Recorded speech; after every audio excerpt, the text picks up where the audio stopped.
আসসালামু আলাইকুম শিক্ষার্থী, আশা করি যে যেখানে আছেন ভালো আছেন, সুস্থ আছেন। আপনাদের ব্যবসায়ী সংগঠন ও ব্যবস্থাপনা 2 যে খ বিভাগটা ছিল, আমাদের খ বিভাগটা নিয়ে আসছি আমরা। তো আমরা কিন্তু খুব যাচাই বাছাই করে তারপরে এই প্রশ্নগুলো দেই। আশা করি যে বিগত পরীক্ষায় আমাদের যেভাবে কমন পড়েছে এটাতেও ইনশাল্লাহ এগুলো কমন পড়বে। আর এই প্রশ্নগুলো যদি আপনারা মুখস্থ করেন, ইনশাল্লাহ আপনাদের পিছনে এই পরীক্ষার হলে অবশ্যই আপনাদের ভালো কমন পড়বে। শিক্ষার্থীবৃন্দু, এটা কিন্তু খ বিভাগ, আমরা ক বিভাগ কিন্তু আগে দিয়েছি। তো ক বিভাগটা যারা পেয়েছেন তারা পড়েছেন, আর খ বিভাগটা যারা পাননি এখন খ বিভাগটা আমরা আপলোড করে দেবো। খ বিভাগটা অনেকেই চেয়েছেন।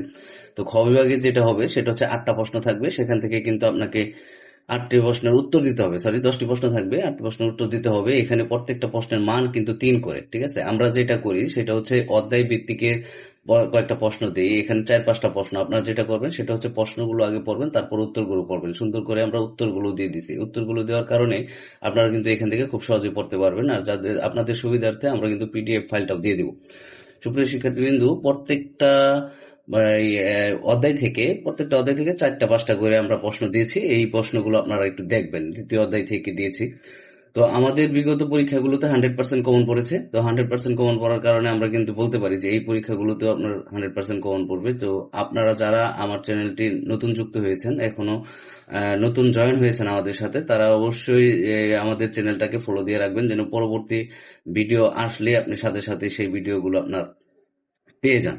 আপলোড করার সাথে সাথে যেন আপনার কাছে যায়, এবং বেল আইকনটি চেপে রাখবেন যেন আপনি সহজেই আপনার ভিডিওগুলো আপনার কাছে পৌঁছে যায়। সুপ্রিয় শিক্ষার্থীবৃন্দু, আমরা বিগত দিন যে সাজেশনগুলো দিয়েছি সেই সাজেশনগুলোর সাথে মিলিয়ে দেখবেন প্রত্যেকটা পরীক্ষায় কিন্তু 100% কমন আসছে।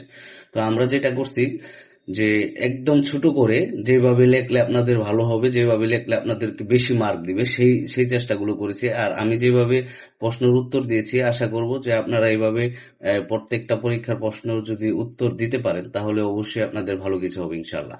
এখানে প্রামাণ্য সংজ্ঞা সহ কিভাবে দিতে হবে প্রত্যেকটা প্রশ্নের উত্তর কিন্তু ওইভাবে আমরা দিয়ে দিয়েছি।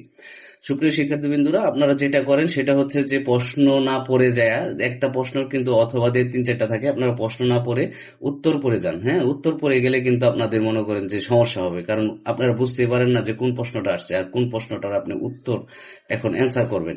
সুপ্রিয় শিক্ষার্থীবৃন্দুরা, এই জিনিসগুলো আপনারা অবশ্যই খেয়াল করবেন যে প্রশ্ন অবশ্যই আগে আপনাকে পড়তে হবে, তারপরে আপনি উত্তরগুলো পড়বেন। আর উত্তরগুলো খুব সাজানো গুছানো ভাবে দেওয়া আছে। যে প্রশ্নে যে উত্তরটা চাইছে সেই উত্তরটা দেওয়ার চেষ্টা করেছি। সুপ্রিয় শিক্ষার্থীবৃন্দরা, আশা করি এই প্রশ্নগুলো পড়লে আপনাদের বাড়তি কোনো প্রশ্ন পড়তে হবে না। তারপরেও যদি এইগুলো পড়ার পরে আপনার মনে চায় যে আরো কিছু পড়ে যাবেন, পড়ে যেতে পারেন। সুপ্রিয় শিক্ষার্থীবৃন্দরা, সবাই ভালো থাকুন। আসসালামু আলাইকুম।